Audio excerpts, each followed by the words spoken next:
Hello and welcome to Talking Aussie Books, a new weekly podcast shining a spotlight on Australian fiction. My name is Claudine Tinellis. As a writer and avid reader, I love chatting about books. And in this podcast, I'll chat to authors, publishers and readers, giving you, dear listener, insight into what's hot on the Australian fiction scene. So if you're looking for your next book recommendation or just want to know more about Aussie fiction writers, this podcast is for you. Grab yourself a cuppa, sit back and enjoy. Sally Hepworth is a Melbourne-based best-selling author of 7 novels. Her 2020 novel, The Good Sister, was an instant bestseller, and her 2019 novel, The Mother-in-Law, has been optioned for a TV series by Hollywood actress and producer Amy Poehler. Her books are available all over the world and have been translated into 20 languages. Sally's 2021 novel has just been released by Pan Macmillan, called The Younger Wife. This is a compulsive must-read novel that had me turning pages until the early hours. A terrifically engrossing domestic thriller about a garage full of stolen goods, an old hot water bottle stuffed with cash, and a blood-soaked wedding. Honestly, who could resist? I'm absolutely delighted to welcome Sally to the podcast today. Hi, Sally. Hello, it's so great to be here. It's so great to have you. Congratulations on The Younger Wife. It was a fabulous read, as I've just said in my introduction. I absolutely loved learning about the initial spark of inspiration for this story and the role that your great Auntie Gwen played. But for those who haven't heard or read about this yet, could you tell me a little bit more about this? Yes, so the spark of inspiration, as you say, happened a couple of years ago because publishing is slow by the time you write the book and then it comes out. But it started with a phone call from my great aunt Gwen, who is like my grandma. We're very, very close. And she called to say that she was in the hospital. She'd had a fall. And I said, okay, where are you? I'll come. And she said, no, I need you to go to my house and I need you to get my hot water bottle. And I said, oh, in the hospital, you need your hot water bottle? And she said, yes. And I said, well, I've got one here. Why don't I bring it? And she said, no, I need my own one. And I started to think, this is strange. What a strange thing to ask for. And I said, all right, well, where is it? And she said, it's in the spare room behind some cabinets under a pile of newspapers. And then I thought, now this is getting really interesting. And I said, is there something in the hot water bottle, Gwen? And she wouldn't say. But she was adamant. So off I went, and it's across the other side of Melbourne, her house. So she's since moved to a nursing home. But I had a bit of time to contemplate what it might be. And I even rang my brothers and told them, and they had theories. And our most popular theory was body parts, because the thing about Gwen, and I have a writer's mind, I suppose, but the thing about Gwen, she's 93, never married. And she's a pretty savvy, woman. I thought maybe there was a scorned lover that she, kept a human heart or some, bones or a hand, some fingers, wouldn't that be fun? And wouldn't it be perverse if she wanted to keep them with her, right before she died? And so the brain traveled to some places and we all had a laugh, and I arrived at a house immediately, opened it, which she told me not to. And it was not body parts, but it was cash, and a lot of cash, wow. Which was also an interesting find, perhaps not as interesting as a human heart. But I got to the hospital and I said, what's going on? If you were a granny drug dealer, what is happening here? And it turned out that it wasn't quite that interesting. She was, squirreling it away from the bank and without any regard for the fact that she could have died and we never would have known that it was there. But at that point, it was too late. The kernel had buried itself in my head, and I had already kind of come up with a plot that involved a hot water bottle full of cash. Indeed. That's probably one of the most interesting origin stories I've had the pleasure of learning on this podcast. That is really amazing. Okay, so then from that kernel of inspiration came the story of The Younger Wife. Can you tell me a little bit more about the story? Yes, it's about the Aston family. It's called The Younger Wife, but it's really about this whole family, the Aston family, who are an adult family. The patriarch, as it were, is Stephen. He's about 60. Pam is the mother, and she is around the same age. And then they have 2 adult daughters, Rachel and Tully, who are in their 30s, and Tully has a family of her own. And the book kicks off in fact, in the very first chapter, at the wedding of Stephen, the patriarch, and a new younger woman who's in fact younger than both of his daughters. And at that wedding, there is, after the marriage happens, they go into the sacristy. This is all in the first chapter, so it's not a spoiler. And then the celebrant runs out and she's covered in blood, and we know that there was a crime that happened. And then we jump back a year in time, and we then find out what happened when the father decided to marry this woman, how that came about, and how that happened when he's still in fact married to his daughter's mother, who has dementia. So it's what I call an upside down story, where it starts with the ending, and then, we go back and fill in the gaps. From a writer's perspective, I loved the way that you kind of just jumped straight into that story, and then we kind of had to work our way back to that point through the rest of the novel. So as you said, and it's no spoiler to say that Tully and Rachel's mum, Pam, is suffering from dementia. And when the book opens, the father, Stephen, is still married to Pam, and that he's going to marry Heather. And so I was really intrigued by this aspect of the story and the legalities of that. So tell me how you navigated that situation for the purposes of this story. Well, the legalities, I'm very lucky to be surrounded by lawyers in my family.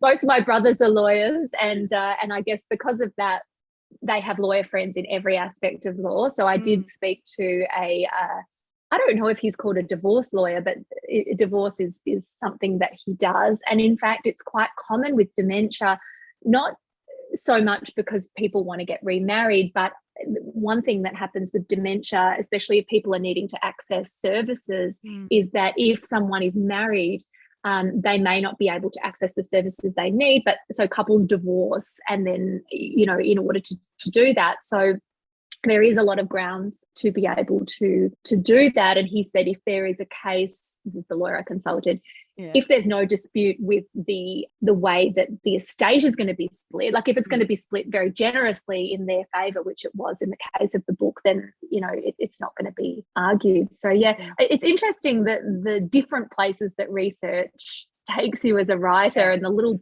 bits of knowledge that you get to learn. And I think that's why every writer says to their life partner, if they have one, or children, that as soon as we get hit by a bus, you need to go delete our history, our internet history, because it'll make us seem guilty of a whole manner of things. Yes, indeed. Although I do regularly clear my Google search history for that very reason. That's hilarious. I never think to do it, so it'd be very colourful in there. For sure. Yeah. Okay. So one of the themes that you explored in some detail in this book was the notion that adults are a product of their childhood. What I loved about this story was that you explored behaviours we absorb as normal during our childhood and the impact that these have on the people that we end up becoming. Was this something you consciously wanted to explore, and why? Well, I think that the part of it that was interesting to me is the idea that whatever we're carrying has to come out somehow, whether it's anxiety, whether it's a need for control, or sometimes the actual control can be a way that we manage it. And so a big part of this book is looking how these adult women process, and sometimes to their detriment and sometimes not, how they process those things and how it shapes them, and what they should let go of as a result of moving past that trauma, if that's what they've had, and what is kind of now a fully formed piece of them that has good sides to it as well. And each of the three women that the book is told from the perspective of Rachel and Tully, who are sisters, and Heather, who is the younger wife. They all have got different childhood experiences that have affected them as adults. And what I thought was really fascinating about each of these characters was, they had a spectrum of anxiety-riddled behaviours. And so how their anxieties manifested themselves in adult behaviours was quite fascinating to me. So I'm interested to know how you came up with these behaviours. Did you do a lot of research about anxiety disorders, that kind of thing? Well, I guess everything starts at home, and in your own world, in your own relationships. I come from a group of girlfriends that we're all, in our 41 now, but we went to school together and have been friends since we were 10. We are now so comfortable with each other and so comfortable with ourselves in a way, or at least in that circle, that it's just hilarious to listen to us manage our neuroses. So if we're going out, like we're trying to organize our girls' Christmas dinner that we do every year, and one of the girls who has quite bad anxiety needs it all to be programmed in advance. She wants to book it, which is fine by me. She wants to know where it's going to be. She wants to, control that and have it all scheduled. I have anxiety too. I don't like to be overscheduled, and that gives me, I think. So now she will book it and she won't tell me till the last minute, and that everyone understands that that's what happens. Yeah. We've got other friends that can't drink because it gives them anxiety. We've got a celiac, which we all just give her hell because that's, just a whole other thing. And she gets food anxiety because she's scared that someone's going to gluten her. The anxiety thing, I think what I mean is that it's such a part of everyone's life. We don't even know the different ways that we're managing it. And those ways that I described are quite benign. We're managing it with scheduling or not scheduling. Some people need to manage it with medication and therapy. So it really wasn't a stretch for me to say, hey, here's some women about my age who have anxiety, and how are they going to process them. The different ways that they do in the book. I mean, one, I don't think it's a spoiler to say that kleptomania features in this book. And that was something that was just a revelation to research, because it wasn't what I thought it would be at all. When I pictured kleptomania, I thought of someone who wanted things, they and perhaps they couldn't afford those things, or they didn't want to wait for those things, and they would go in and they would steal something that they wanted. And I kept thinking back to Winona Ryder, who famously did it, a decade ago or more maybe. And the world was just appalled because they were thinking, well, here's this woman, she can afford things. What's happened? And there's so much shame around it, like what a thing and scandal. And it's just a bit exciting. And that's what I found when I thought, oh, I'll have a kleptomaniac. That's so exciting. And what I discovered, in fact, was that it's not about the things at all. It's not about having that product. It's about the taking. Yeah. It's about a need to take. And it can almost be associated with self-harm in a sense of that need to release something. It can be associated with OCD in that controlling, I just need to touch this twice. It's a way of managing anxiety through a specific behavior. And once I understood that, it changed the whole thing for me to, as you say, just being again about anxiety and how we manage it. So that was true. The other thing I researched for this book was compulsive eating as a management of trauma. And that was not so much. It was, again, a little bit different to your eating disorder, binge eating, because this is specifically a trauma behavior, which is what I was looking at. And again, it's something that can really vary from person to person. You can't say, this is what happens with trauma binge eating. A lot of people can use food as a comfort if they've had any sort of trauma. Sometimes that can be taken, to a very damaging place and where they're almost an addict like anyone else who gambles or drinks or whatnot. And in some cases it's a self-protection if women want to gain weight to make themselves undesirable if they have had a sexual trauma. But sometimes there's other colours to it. And that was another, you always get a bit of a surprise when you research things, and that gave me a few surprises too. Indeed, I imagine it must have. And it certainly, as a reader, gave me some surprises in the sense that it made me think about people's behaviours in a different way. And I love that about fiction. I love that it gives you insight into things that you may not truly understand. We look at people and, as you say, what we did with Winona Ryder, we judged her, we shamed her, that a privileged woman could do such a thing. And I think in many ways we do that as a society. We do that because we simply don't understand what's at the heart of those behaviors. Yes. This book has certainly given me some food for thought and insight into what can seem unusual in many ways. So I found that really interesting. Gaslighting is something you explore in some detail as well. And you've definitely given us insight into how manipulative and how destructive these behaviors are on victims. Obviously, gaslighting is a term that more and more people are familiar with nowadays, but it's still something that is a familiar tool in the abuser's toolkit, isn't it? Yeah, absolutely. And it is, in fact, in some ways, people are very quick to use the word gaslighting these days, now that we have a good understanding of it. And I'm constantly accusing my husband of it, and and he does Hilarious. it. But yeah, look, I think that it's great that it has been brought up and highlighted as something that people do understand in, popular culture and in the world, because it's allowed a lot of women to identify what has been happening to them and where they thought they were going mad. I mean, that is the kind of result of gaslighting. And so, yeah, again, it was a number of stories that I had read about gaslighting. I'm sort of careful to not wanting to give away any spoilers for the book, but I read a particularly shocking one where the victim of abuse in one case was not aware of what was happening to her. And it was, again, another thing that really sparked this book for me. Sally, in preparing for this interview, I couldn't help but marvel at your social media presence. You have a large and very dedicated following. You regularly post videos and do online chats each Wednesday called Rightly Wednesday. You've even posted about some of your more notable one-star reviews for your books. Yeah. I find this really fascinating, and I think a lot of writers who listen to this podcast will also find this a fascinating case study, if you will. So I wanted to ask you, and this might be a little bit contentious, how important do you think social media is for authors these days? Funnily enough, I'm going to say not very. Which I thought you might say that. Did you? It's a strange thing to say, because obviously I use social media and I really enjoy it. And I feel that it has brought me a lot of things. Now, I don't know, it's so hard to quantify social media and what it does for you. I don't know that if you have X amount of followers, then you will end up with X amount of book sales. I don't think there is an equation there that works out. I always say there are people who have far less followers than I do who sell more books, and there are people who have far more followers who sell less books. That's not how it works. For me, what I have found so great about it are two things.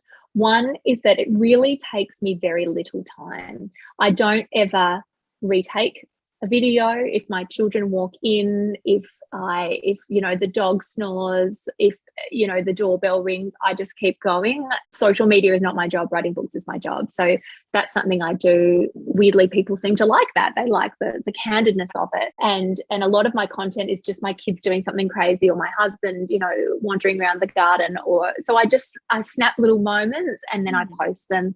And I definitely, so for me, that part of it works. The other part of it that I like about it is that it has, without doubt, led to opportunities for me, rather than book sales per se, which may or may not have happened.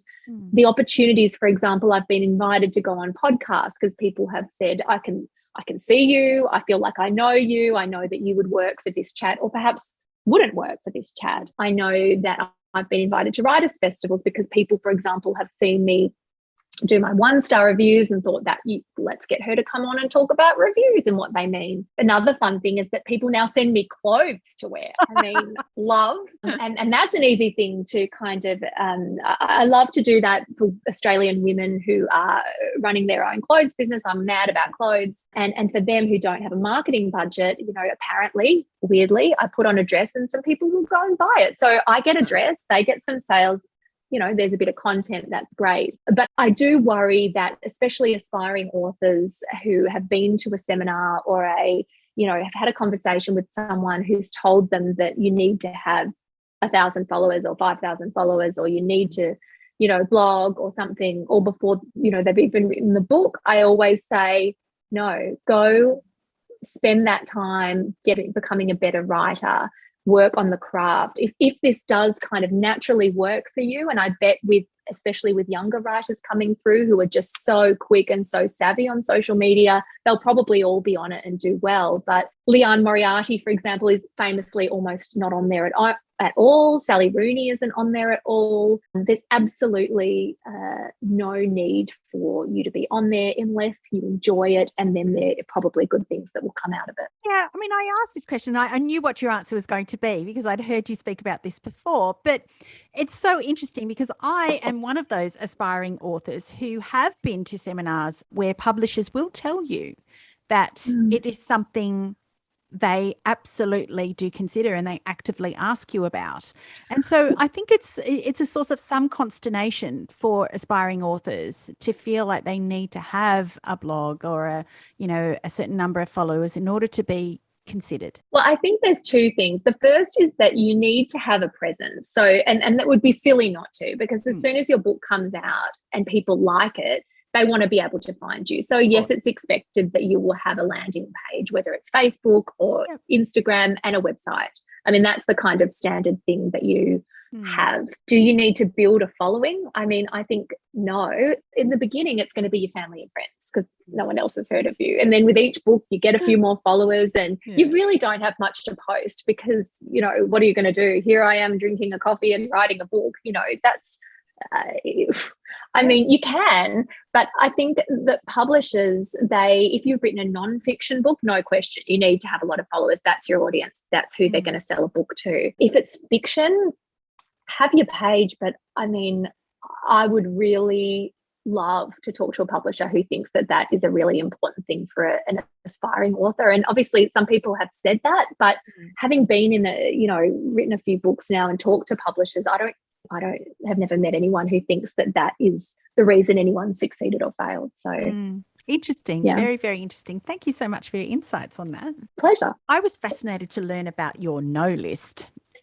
I've never heard this before, and I was absolutely enamored by it. I actually haven't found it, but I have learned about one or two of the entries on your no list. So I was wondering, for those who haven't heard about it, can you explain what it is and why it's important to you? Well, I don't have a copy of my no list with me, but I came up with the no list I kind of formalized it before I did a podcast interview because they were saying, walk us through your boundaries. And I was really just formalizing the things that I already say no to, but there was a great power in writing it down because it stops the debate. So basically the things that are on my no list, I don't really have anything to do with my children's school.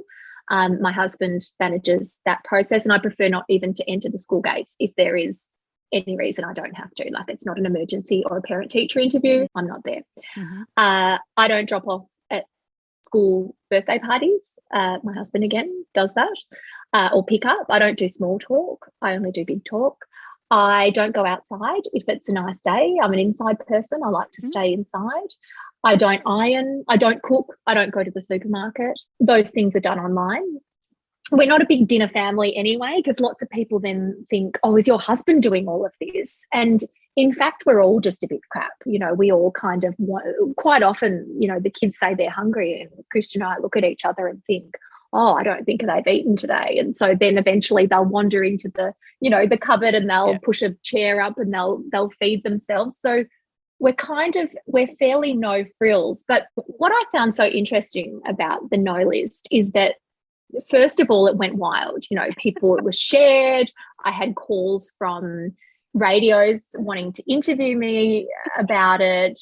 Women, and it was mostly women who commented, were either wild about it and desperate to create their own no list, or they were angry about it. And they were angry that, I was selfish not to do those things for my children. Right. And I came away from it and I really reflected on the responses to it. And I was surprised, because I come from a world where most of the women in my life are very comfortable with saying no. And I know that that's not the greater world. We know that from the stats of how much more women do in the house and especially during COVID and all of those knock-on effects. But I live in a world where it is my experience. My mother was the same.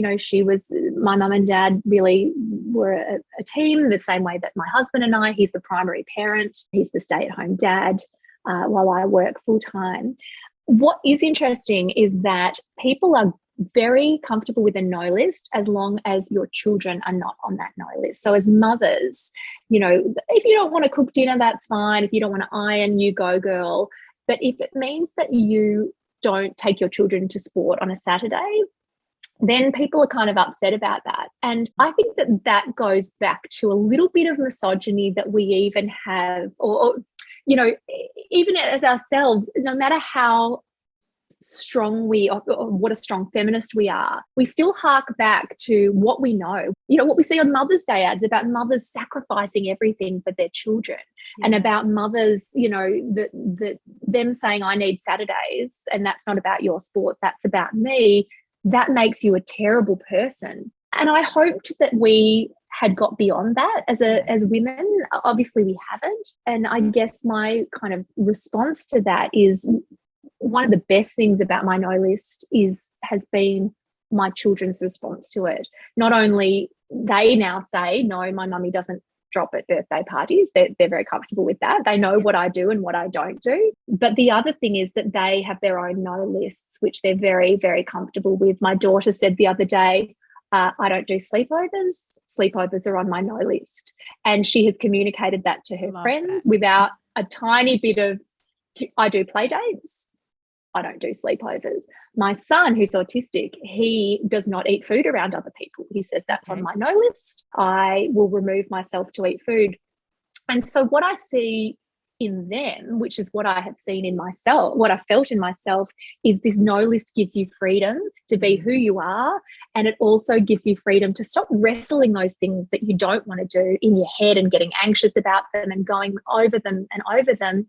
Instead, you just say that's on my no list. It doesn't hurt anyone. The sleepover, that doesn't hurt anyone. The eating, that doesn't hurt anyone. The not going to the school gates doesn't hurt my kids. They're happy. Their dad's doing it. You need to make sure that it's not your list works for your family, but then you go, hey, it's on my no list. The children are happy. They're learning about boundaries. You don't have to be a martyr to be a good mother. In fact, maybe being a martyr is teaching your kids the wrong thing. There's my soapbox.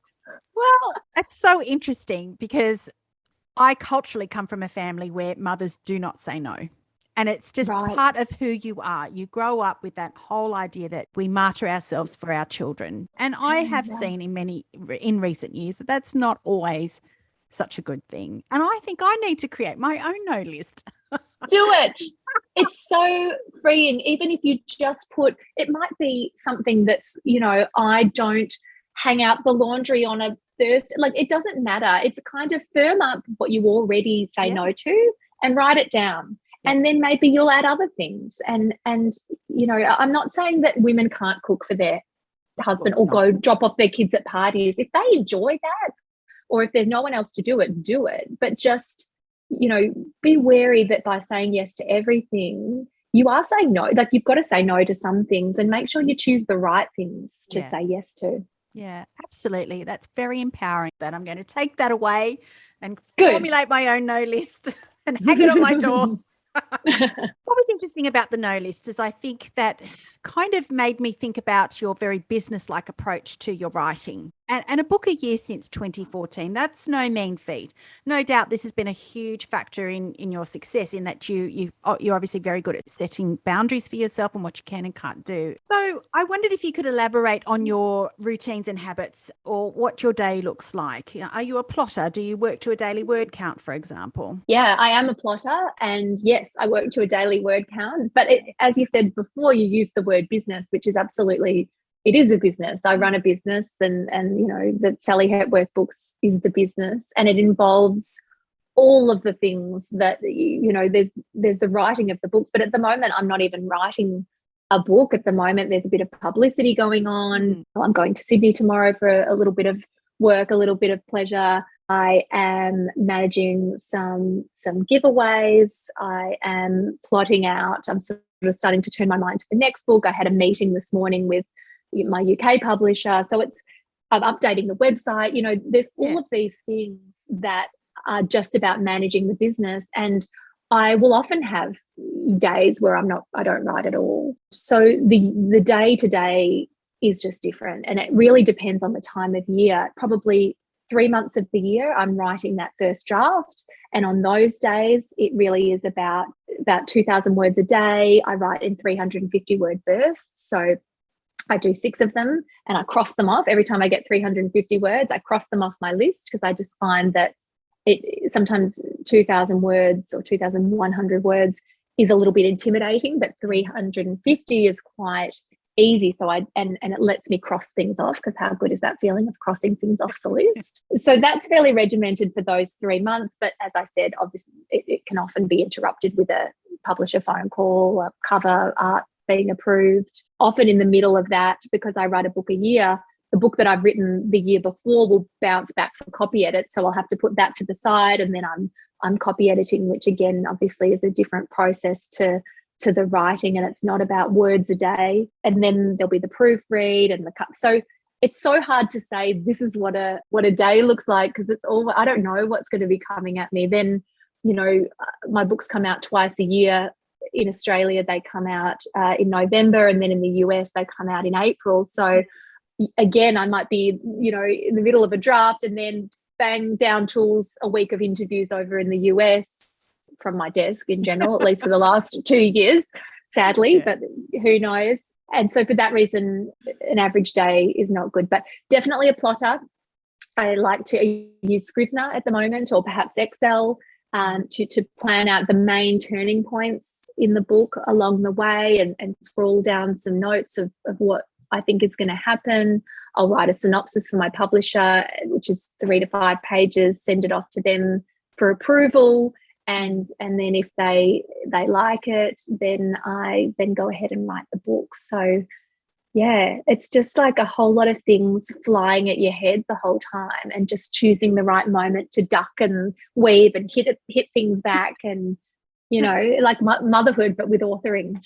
Yes, indeed. That sounds fascinating. Do you ever worry that you're going to run out of ideas, or if you don't have an idea for your next book? Is that something that concerns you? Yeah, I hate that time when I have finished one book and I don't have another idea.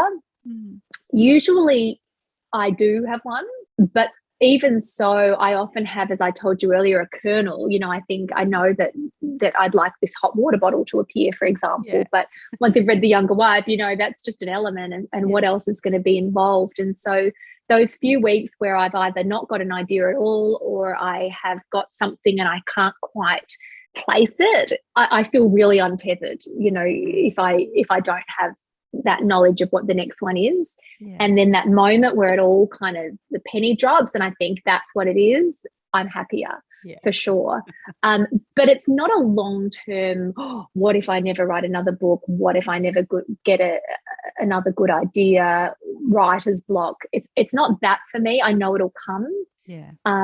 But it's just about getting it right, that first few weeks that I find tough. So you mentioned a little while ago that you've already finished your 2022 book. So are you able to tell us a little bit more about that? I don't think I'm allowed to give away what it's about. What I can tell you is that it'll be no surprise that it's about dysfunctional relationships again, because that is something that I tend to dip in and out of. Gosh, I don't know if I'll run out of relationships eventually, but this one is about marriage, and about the things that we do to each other, what we will accept and what we won't accept, what do we give in marriage and what do we get out of it. And I can't really give away too much about the plot, but I think it's a really interesting time, especially being in lockdown. It was an interesting time to write about marriage, when everyone I was speaking to was saying, my husband just has to walk past me and I want to punch him in the face, or, Steve's breathing too loud. And, I used to sit at the back fence with my neighbour Pam, and we'd have a drink, and we'd be COVID safe. And we would just slander our husbands, she'd say, Ross has been driving me crazy. And I'd say, oh, so is Christian. What did Ross do? And she said, he only hung out the whites of the laundry. Like, it was something so benign, but we were enraged. And then on the other side, the other neighbour heard us, and her little head peeked over the fence, and she said, I heard you guys. I've got some things to say about Arthur. And we just, it was glorious, and it was my favourite thing. And we ended up just feeling very good about our marriages by the time we walked back into our houses, because it was just about the release. But, with other people, a lot of marriages ended, a lot of things that had been bubbling away came up. And so, yeah, I really enjoyed writing this book, and yeah, we can talk about it next year. Deal. Okay. Yeah. Sally, if there was one thing that you'd like readers to take away from The Younger Wife, what would it be? Oh, good question. I guess the thing I like all of my readers to take away from my books is an idea that we only ever see things from our own perspective, and that there is such a gift in being able to step into other people's shoes. And I always kind of go into any relationship with an assumption that I don't see the full picture. I don't always know what someone else is thinking or feeling or doing, or why they might have behaved the way that they do. But I think I get this from my mum. I always think there's going to be something I don't know. And so in the way that I write, having multiple perspectives, I hope that will give readers who don't do that too an idea of always keeping that in their mind, and that's empathy, isn't it? So if it creates a little bit more empathy, then I'd be delighted. But if they just had a cracking good read and really enjoyed the story, then I'd be happy with that too. Fantastic. Well, Sally, The Younger Wife was a terrifically smart and compulsive read, which I thoroughly enjoyed. I wish you every success with it, and thank you so much for joining me on Talking Aussie Books today. It was such a pleasure. Thank you for having me.